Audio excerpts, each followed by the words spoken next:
काही लोक इतके विक्षिप्त असतात, आपण काही बोललो, अगदी सहज बोललो तरी त्या वाक्याचा अर्थ उलटा घेणार आणि इतकं स्वतःचाही मूड खराब करणार आणि दुसऱ्याचाही पण करणार. तर अशी लोक आहे ना, खूप डोक्याला हेडेक असतात.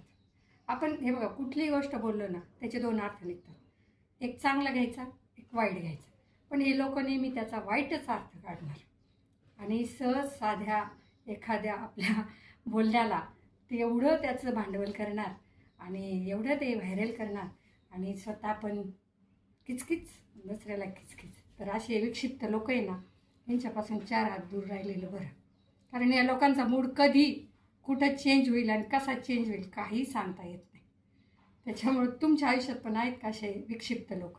आणि हे विक्षिप्त जास्त करून आहे ना नातेवाईकांमध्ये असतं बरं. म्हणजे काय होतं, धड आपल्याला सोडता येत नाही आणि धड पळता येत नाही, अशी गंमत असते.